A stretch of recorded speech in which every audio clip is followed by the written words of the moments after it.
Hello everybody, and I'm back with my new session, and that is your evening shift. Okay guys, so सबसे पहला question जो आपको दिख रहा है यहाँ पर ये एरर फाइंडिंग से रिलेटेड है. ठीक है. द साइंटिस्ट वो seem to be excited over the result of his experiment. अगर हम इस सेंटेंस को ध्यान से देखें बच्चे तो हमें क्या दिख रहा है, देखिए कि अगर हम इस सेंटेंस को देखें, scientist was seemed to be excited. मैंने आपको क्लासेज में एक्टिव और पैसिव वॉइस का डिफरेंस समझाया है. एक्टिव वॉइस वो होता है जहाँ डूअर को इंपॉर्टेंस देनी होती है. पैसिव वॉइस वो होता है जहाँ पर एक्शन को इंपॉर्टेंस देनी होती है. मैंने आपको कुछ प्रैक्टिकल बातें भी बताई थी कि मार्केट में जितने भी शॉप्स होती हैं उनके आगे हमेशा जो भी वर्डिंग लिखी होती है वो हमेशा पैसिव वॉइस का एग्जाम्पल होता है. तो अगर हम यहाँ पर देखें तो इस एक्शन का जो डूअर है हमारा, वो हमारा कौन है भाई, साइंटिस्ट है. और अगर साइंटिस्ट है, वॉज सीम्ड अगर मैं लिख दूंगी तो ये पैसिव कंस्ट्रक्शन को फॉलो करेगा. हम ये नहीं कहना चाहते कि साइंटिस्ट प्रतीत लग रहा था, हम सिंपली क्या कहना चाहते हैं कि जो साइंटिस्ट था वो लग रहा था. कैसा लग रहा था, एक्साइटेड लग रहा था. किस चीज़ के ऊपर एक्साइटेड था, over the result of his experiment. तो अगर हम यहाँ पर देखें, अगर हम बी का फॉर्म बीच में दे देंगे तो यहाँ पर मीनिंग ये हो जाएगा कि साइंटिस्ट को दिखाया जा रहा था ऐसा, जबकि साइंटिस्ट खुद इस एक्शन का डूअर है. तो आप इसमें एरर करके आएंगे फर्स्ट पार्ट में. और ध्यान दो बेटा, ए पार्ट जो है वो सेकंड में दे रखा है. आपको ये आंसर करना है यहाँ पर कि हमारे ए पार्ट में एरर है और ए पार्ट सेकंड नंबर पे दे रखा है. थोड़ा सा ट्विस्ट यहाँ पर भी है. बच्चा जल्दबाजी में क्या देखेगा कि भाई ये ए पार्ट है और ए पार्ट तो फर्स्ट में लिखा जाता है. ध्यान दो बेटा, यहाँ पे बी लिखा है. तो आपको क्या करना है, एरर जो है वो क्या है, वोज को काट देंगे आप. अब ये एक्टिव डूअर का सेंटेंस बनेगा कि जो साइंटिस्ट था वो लग रहा था एक्साइटेड. ओके. तो इस तरीके से आपको इन छोटी छोटी बातों का ध्यान रखना है और आपका आंसर यहाँ पर हो जाता है ए पार्ट, जो कि ऑप्शन नंबर 2 में दे रखा है. क्लियर गाइज, आगे बढ़ते हैं. नेक्स्ट क्वेश्चन आ रहा है कि choose the alternative which best express the given word. यहाँ पर हमारा ऑलरेडी पैसिव वॉइस है और हमें एक्टिव बनाना है. तो कॉमन सेंस ये है बच्चे, हमारी कुछ भी नहीं सोचना था, बहुत इजी ये दे रखा है, बीइंग लगा रखा है. और बीइंग कब आ सकता है, जब ये प्रेजेंट कॉन्टिन्यूअस टेंस का एग्जाम्पल हो. तो आप साफ साफ देखिए option number 3, we are reading it. तो अगर हम इट को इधर लेके जाते तो क्या बन जाता, it is being read by us. Okay guys, so आपका आंसर हो जाता है यहाँ पर 3. आगे बढ़ लेते हैं. The major threat to tiger population. ये जो क्वेश्चन है बच्चे ये हमारा पैराग्राफ से है, तो आप पैराग्राफ को ध्यान से पढ़ें, क्योंकि अभी अगर मैं पैराग्राफ की एक एक लाइन पढ़ूंगी तो ये वीडियो काफ़ी लंबा हो जाएगा. तो मैंने उसको पढ़ लिया है और पैराग्राफ के हिसाब से, क्योंकि पैराग्राफ से बाहर नहीं निकलना होता आपको रीडिंग कॉम्प्रिहेंशन में. तो आपका जो आंसर जाएगा इसमें वो जाएगा फर्स्ट. पैराग्राफ में ही बात की गई है कि पोचिंग फॉर ट्रेड. बेटा पोचिंग क्या होता है, शिकार करना. ठीक है, कि भाई लोग क्या कर रहे हैं, टाइगर का शिकार कर रहे हैं, और किसके लिए, ट्रेड के लिए. तो अकॉर्डिंग टू द पैसेज इसका ये आंसर हो जाएगा यहाँ पर. आगे बढ़ लेते हैं. नेक्स्ट क्वेश्चन ठीक वैसा ही क्वेश्चन है. The skin and bones of tiger are also use. जब आप पैराग्राफ को देखोगे तो खास उसमें एक लाइन दे रखी है कि ट्रेडिशनल मेडिसिन में इनका यूज़ किया जाता है. इसकी जो स्किन है और इसकी जो बोन्स हैं टाइगर्स की, उनको क्या किया जाता है, ट्रेडिशनल मेडिसिन में इनका यूज़ किया जाता है. तो हम यहाँ पर मार्क करेंगे बच्चे 4th. और ये आप आराम से पढ़ लेना पैराग्राफ को. आगे बढ़ लेते हैं. Find out a word from the above passage which is the antonym of legal. तो वहाँ पर बात हो रही थी कि गैर कानूनी तरीके से टाइगर की पोचिंग हो रही है, शिकार कर रहे हैं लोग. तो उस हिसाब से हम बात करेंगे तो हमारा आंसर यहाँ पर हो जाएगा इलीगल. लीगल का जस्ट ऑपोजिट क्या हो जाता है, इलीगल. और यही आपका आंसर भी हो जाएगा. और ये आपका पैराग्राफ है बच्चों. तो इसमें थोड़ा क्लैरिटी नहीं थी तो मैंने इसको स्किप कर दिया. आगे बढ़ लेते हैं. नेक्स्ट हमारा जो क्वेश्चन है वो PQRS से उठाया गया है. तो बच्चों साफ साफ देखो, ऑप्शन के हिसाब से अगर हम चलें तो सबसे पहले मैं क्या करूँगी, मैं पी को काट दूंगी, क्योंकि लीव हमारी वर्ब है. वर्ब कैसे आ जाएगी, सबसे पहले हमें किसकी ज़रूरत होती है सेंटेंस में, सब्जेक्ट की. तो मैं पी वाले को काट देती हूँ. क्यू वाला जो है वो हमारा वर्ब से शुरू हुआ है, हमारा सब्जेक्ट ही नहीं है, तो वर्ब क्यों आ जाएगी भाई, मैंने तो क्यू वाला भी काट दिया. अब हम देखेंगे कि एक में एस दे रखा है, एक में हमारा क्या दे रखा है भाई, आर दे रखा है. तो आप ध्यान से देखो, एस वाले पार्ट पे दोज लिख रखा है, तो दोज किसके लिए यूज़ किया ये तो हमें समझ में ही नहीं आ रहा, तो इसलिए मैं इसको भी काट दूंगी. और मेरा करेक्ट आंसर होगा बच्चे, दैट विल बी 4th. एक बार पढ़ के देखेंगे. हमारा जो सब्जेक्ट है वो क्या है, the only victories which, the only victories which. और आगे क्या कह रहा है, लीव नो रिग्रेट. और वो कौन सी हैं? आर। वो कौन सी हैं? आर। उसके बाद देखिए इसके बाद क्या लिख रखा है? Those which are gained over ignorance. तो आपकी जो करेक्ट सीक्वेंस बनेगी बच्चे वो बनेगी RPSQ। ओके। अगर आप सिर्फ एक एलिमिनेशन मेथड लगाते कि भाई कोई भी सेंटेंस को हम रीअरेंज करते हैं तो सबसे पहले में सब्जेक्ट चाहिए होता है, फिर वर्ब चाहिए होती है, फिर ऑब्जेक्ट चाहिए होता है, तो इस लॉजिक से निकालते बेटा तो 3 आपके वैसे ही एलिमिनेट हो जाते। आगे बढ़ते हैं गाइज। नेक्स्ट लिख रखा है ही सेड 2 and 3 is 5।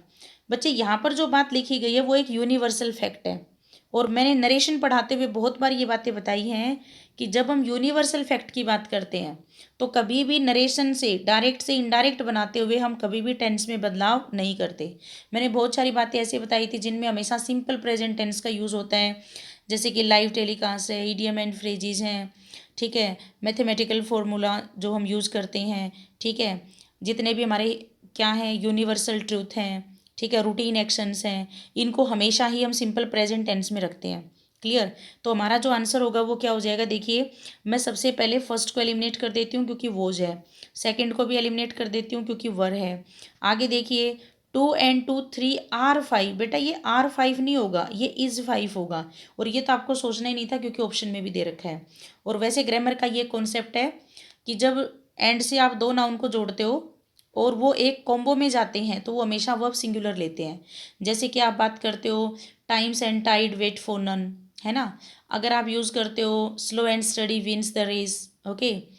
आप यूज़ करते हो crown and glory, bread and butter, तो दो जब कॉम्बिनेशन में आएंगे तो वर्ब हमेशा यूज़ होती है सिंगुलर। तो यहाँ पर 2 और 3 की संख्या को जब जोड़ा जाएगा तो एक डिजिट बनती है 5 और इसीलिए वर्ब आएगी इज। तो आपका करेक्ट आंसर यहाँ पे हो जाता है 4th। आगे बढ़ लेते हैं। इसमें हमें करेक्ट स्पेलिंग बतानी थी। कॉमन सेंस ये बच्चे कि ये शब्द जो बना है वो प्रीटेंड से बना है, और प्रीटेंड की स्पेलिंग में PRETEN आता है। तो ध्यान से देखो, PRETTEN हटा दूँ, TAN हटा दूँ और PRETAN हटा दूँ, तो आपका जो करेक्ट आंसर हो जाएगा वो बन जाएगा 4th, प्रीटेंटियसनेस। ओके। नेस लगाने से इसको अब्स्ट्रैक्ट नाउन बनाने की कोशिश की गई है।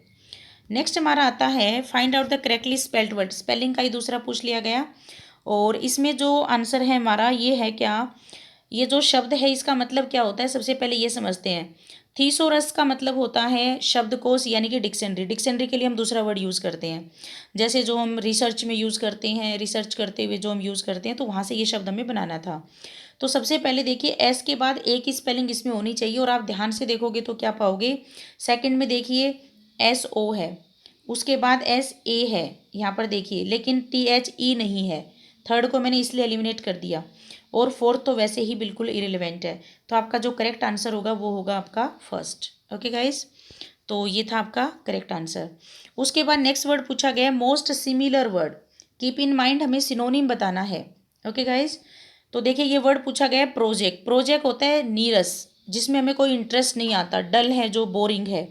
तो अगर मैं बात करूँ तो कनिंग तो इसका नहीं हो सकता, पेट्रियोटिक भी नहीं हो सकता, पोएटिक भी नहीं हो सकता।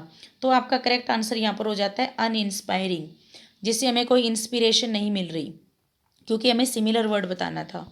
ओके गाइस, नेक्स्ट हमें मिल रहा है कि वन वर्ड सब्सटीट्यूशन पूछा गया, बहुत ज़्यादा इजी है। Life history of a person written by himself is called autobiography. क्या कहलाती है?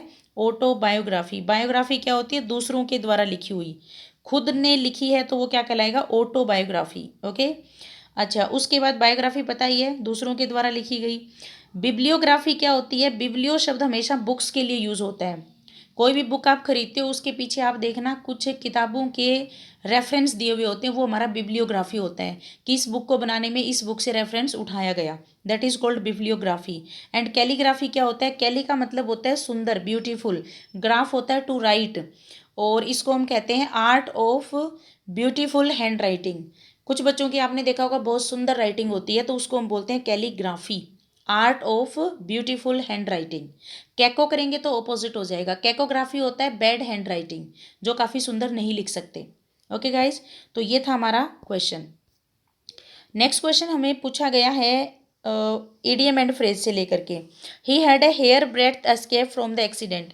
हेयर जिसको हम हिंदी में कहते हैं ना बाल बाल बचना, तो उसी को हम कहते हैं। तो यहाँ पर फाइटिंग तो वैसे ही नहीं हो सकता, इम्प्रैक्टिकल नहीं हो सकता, वेरी सेफ नहीं हो सकता, तो आपका आंसर चला जाएगा नैरो। नैरो एस्केप, जिसको हम हिंदी में कहते हैं बाल बाल बचना। इसको एक तरीके से और भी बोला जाता है क्लोज शेव, यानी कि बार बार बचना, बिल्कुल थोड़े से गैप से बचना in the sense. Next question आ रहा है कि he was advise the seminar without preparation.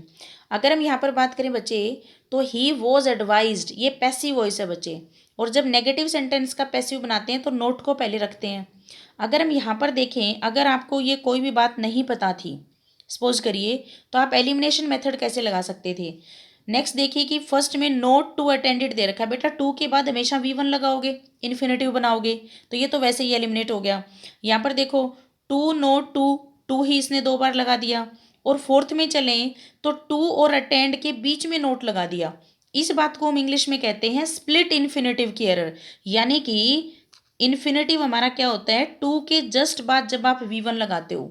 Okay, अगर आपने टू और V1 के बीच में अगर नोट लगा दिया तो ये एरर कहलाती है इंग्लिश में स्प्लिट इन्फिनेटिव की एरर। आपने इन्फिनेटिव को तोड़ दिया। तो इस प्रॉब्लम से बचने के लिए हम क्या करते हैं, नोट को पहले लिख लेते हैं, टू को बाद में लिख देते हैं, और टू के जस्ट बाद हम V1 लगा देते हैं, और इस लॉजिक से हमारा आंसर हो जाता है नोट टू अटेंड। क्या आंसर हो जाता है, not to attend. He was advise not to attend the seminar without preparation. तो ये आपका आंसर यहाँ पर बन जाता है। तो elimination method is the best method, keep in mind and apply it. Okay, तो ये क्वेश्चन हम कर चुके हैं, ये रिपीट हो गया, तो डिस्कस हो चुका है ये हमारा। उसके बाद नेक्स्ट क्वेश्चन हमारा आ रहा है कि visitors in the garden are prohibited. बेटा बहुत ही सिंपल क्वेश्चन था, प्रोहाइबिटेड फ्रॉम होता है, ना ये फोर को लेगा, ना टू को लेगा, ना विद को लेगा। ठीक है, किसी चीज से, किसी एक्शन से आपको क्या किया जा रहा है, मना किया जा रहा है, तो that will be prohibited from walking on the grass. तो आपका आंसर यहाँ पर हो जाता है थर्ड।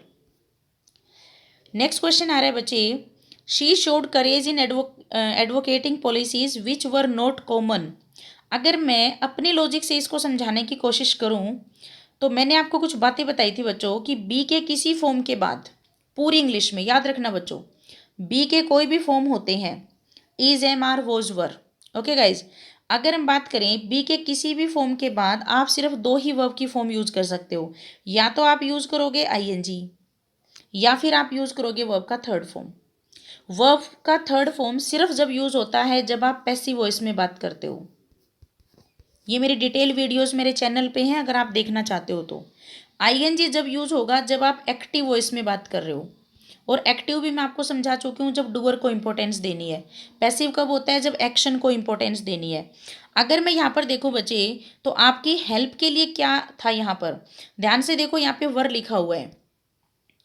ओके, और वर्क के बाद आईएनजी किसी ऑप्शन में आपको नहीं दिख रहा, तो आएगा क्या, वर्ब का थर्ड फॉर्म। ध्यान से देखो वर्ब का थर्ड फॉर्म कहाँ पर है, मैं फर्स्ट को एलिमिनेट कर दूं, क्योंकि यहाँ पर देखो नाउन बना रखा है इसको। कॉमनली एक्सेप्टेबल हटा दो, और देन कॉमन एक्सेप्टेबिलिटी ये भी हटा दो, सिर्फ और सिर्फ आपको आंसर करना है थर्ड, कॉमनली एक्सेप्टेड देन, और यही आपका यहाँ पर करेक्ट आंसर बनेगा। तो मेरे लॉजिक से देखोगे, क्योंकि हम बिना रूल के इंग्लिश डिस्कस करते हैं बच्चों, पूरी इंग्लिश हम बिना रूल्स के पढ़ सकते हैं, विद लॉजिक कर सकते हैं, तो आपको ये सब रटना नहीं पड़ेगा, कोई भी रूल आपको याद नहीं करना पड़ेगा।